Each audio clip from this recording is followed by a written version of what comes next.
जी, reforming की बजाय पहले हम बात करेंगे क्रैकिंग की। क्रैकिंग क्या है? क्रैक क्रैक का मतलब होता है दरार डालना, तोड़ना, बड़े मॉलिक्यूल्स को छोटे मॉलिक्यूल्स में तोड़ना। जमीन से जब पेट्रोलियम निकलता है तो उसमें तकरीबन 60% के करीब डीजल होता है, और डीजल में आपने पढ़ा था कार्बन के एटम्स की तादाद 12 to 18 होती है। अब डीजल की डिमांड भी ठीक ठाक है, लेकिन पेट्रोल की डिमांड भी बहुत ज्यादा है। तो हम क्या करते हैं, डीजल को या कैरोसिन को, जैसे आप मट्टी का तेल कहते हैं, उनके लार्ज लेस वॉलेटाइल मॉलिक्यूल्स को तोड़ देते हैं स्मॉल मोर वॉलेटाइल मॉलिक्यूल्स में। ये जो अमल है लार्ज लेस वॉलेटाइल मॉलिक्यूल्स को तोड़कर स्मॉल मोर वॉलेटाइल मॉलिक्यूल्स हासिल करने का, इस अमल को हम क्रैकिंग कहते हैं। अब ये क्रैकिंग का जो बेनिफिट है वो सबसे ज्यादा ये होता है कि हम मोर वॉलेटाइल कंपोनेंट जो है वो ज्यादा हासिल कर लेते हैं। अगर आप गौर फरमाइए अपनी बुक के ऊपर, तो यहां इन्होंने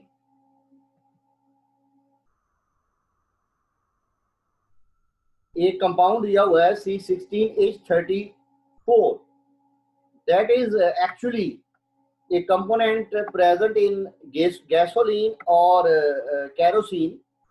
ठीक है, तो इसको किया क्या गया है, दैट इज C16H34 को इसकी करवाई गई है क्रैकिंग।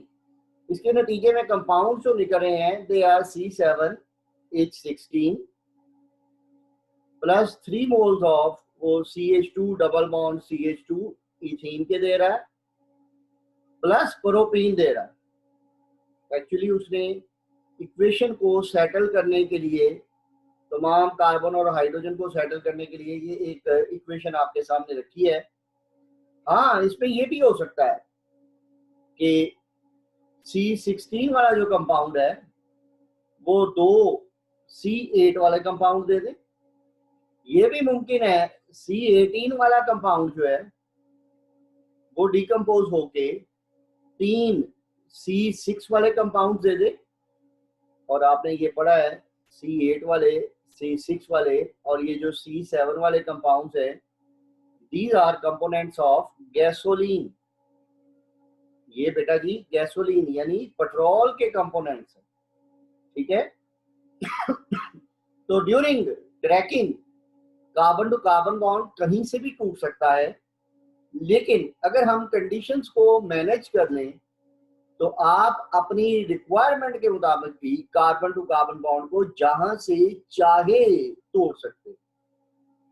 तो इस तरह से आप ये काम कर सकते हैं कि आप डीजल और कैरोसिन जो है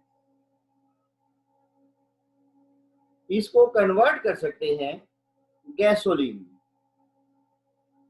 और आपको एक अहम बात बताऊं कि जो पेट्रोलियम जो जमीन से निकलता है, मैंने अभी थोड़ी देर पहले आपको बताया भी था, इसके अंदर 60% जिसको आप डीजल कहते हैं वो मौजूद होता है, और इस पे 20% गैसोलीन होता है, पेट्रोल। अच्छा, अहम बात एक और आपको बताता चलूं, दुनिया भर में आज से कोई 20 साल पहले, 25 साल पहले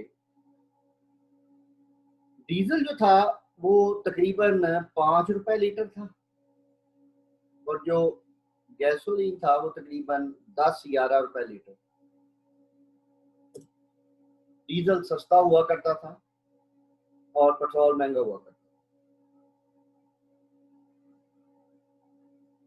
वजह, डीजल पर आपके मुल्क की इकोनॉमी रन करती, सारी ट्रेन डीजल पे चलती है, लार्ज ट्रांसपोर्ट व्हीकल्स, ठीक है, हैवी व्हीकल्स जिन्हें आप कहते हैं, जैसे बसें हैं, कोस्टर्स हैं, ये सारी की सारी डीजल पे चलती है।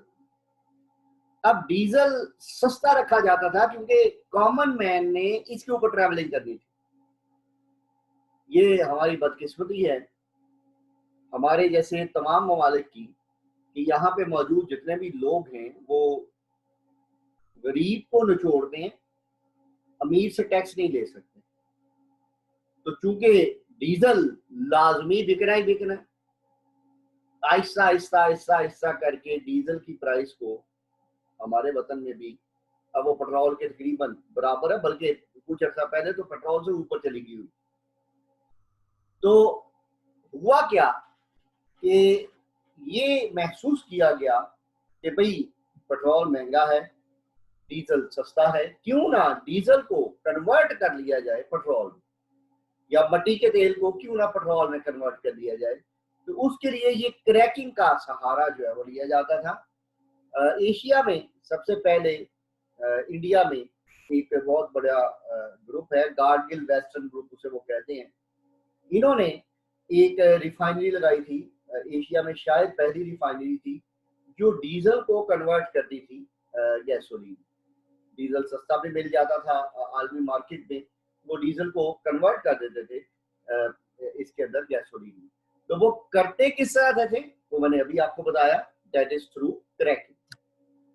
अब क्रैकिंग की जो टाइप्स हैं वो क्या है बेटा, सबसे पहले आ जाती है जी थर्मल। नाम से ही अंदाजा हो रहा है कि आप उसको हीट करते होंगे। दूसरी जो क्रैकिंग की किस्म है दैट इज कैटालिटिक, कैटलिस्ट की मौजूदगी में। और तीसरी जो क्रैकिंग की किस्म है that is steam cracking, steam की मौजूदगी।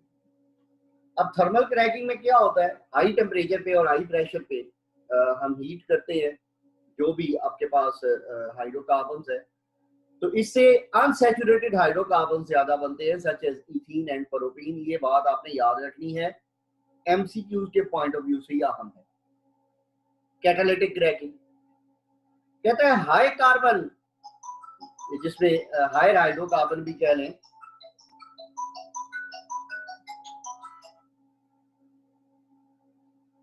तो उसको जरा पहले से कम टेम्परेचर पे, लेकिन इन प्रेजेंस ऑफ कैटलिस्ट, वो कैटलिस्ट क्या हो सकते हैं, दैट मे बी सिलिका और एल्यूमिना, तो उससे गैसोलीन निकलता है हाई ऑक्टेन नंबर का। ये कैटालिटिक क्रैकिंग के नतीजे में हमारे पास पेट्रोल या जिसे आप गैसोलीन कहते हैं हाई ऑक्टेन नंबर का वो निकलता है।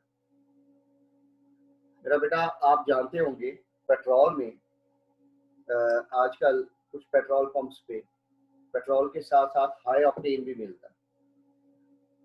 अगर आप गौर करें तो वहां पे पेट्रोल पंप्स पे लिखा होता है HOBC। HOBC से मुराद होती है हाई ऑक्टेन ब्लेंडिंग कंपोनेंट। ये हाई ऑक्टेन ब्लेंडिंग कंपोनेंट जो होता है ये बेसिकली ब्लेंड किया जाता है, मिक्स किया जाता है विद पेट्रोल, और ये ज्यादा से ज्यादा 20% मिक्स करते हैं। यानी अगर आप 8 लीटर पेट्रोल डलवाएं तो अगर आप उसमें हाई ऑक्टेन डलवाना चाहते हैं तो that must not be more than 2 litres. High octane सिर्फ ये करता है कि इंजन के अंदर जो कुछ मटेरियल्स होते हैं उनको जला के तो इंजन को बेहतर हालत में ले आता है, साफ कर देता है। ठीक है, वो हाई ऑक्टेन वाले जो फ्यूल्स होते हैं वो कैटालिटिक क्रैकिंग से वो हासिल किए जाते हैं। तो ऑक्टेन नंबर एक मेजर है पेट्रोल की क्वालिटी का। ठीक है, हमारे यहाँ आम जो पेट्रोल मिलता है इसका ऑक्टेन नंबर 90 होता है, और ये जो HOBC मिलता है इसका ऑक्टेन नंबर 97 टू 98 के करीब करीब। चलिए आखिर में चलते हैं, बात हम करते हैं और हम बात करते हैं स्टीम क्रैकिंग की। तो स्टीम में क्या किया जाता है, शॉर्ट ड्यूरेशन के लिए 900 डिग्री सेंटीग्रेड पे इसको स्टीम के साथ मिक्स करके गर्म किया जाता है और रैपिडली कूल करते हैं, और इसके नतीजे में भी अनसैचुरेटेड हाइड्रोकार्बन जो है वो हासिल होते हैं। अच्छा, तो मजीद ये है कि इन्होंने अगले पेज पे, पेज 123 पे अगर आप गौर करें तो कहता है गैसोलीन की एक तो यील्ड आप बढ़ा लेते हैं, वो मैंने आपको पहले बता दिया कैसे बढ़ाते हैं, by converting less volatile higher molecular mass वाले जो हाइड्रोकार्बन्स हैं जो कि मौजूद होते हैं गैस उसमें, कैरोसिन में और डीजल में, हम उनको कन्वर्ट कर देते हैं इसके अंदर, क्या नाम है, पेट्रोल के अंदर या गैसोलीन के। तो इसके अलावा इथीन, प्रोपीन, ब्यूटीन और बेंजीन वगैरह भी हासिल होते हैं। और ये जो सारी चीज़ें हैं, इससे मुख्तलिफ चीज़ें आगे बनाई जाती हैं। वो आगे क्या बनाया जाता है, ड्रग्स हैं, प्लास्टिक्स हैं, डिटर्जेंट्स हैं, सिंथेटिक फाइबर्स हैं, फर्टिलाइजर्स हैं, वीड किलर्स हैं, और कुछ important chemicals like ethanol, phenol and acetone.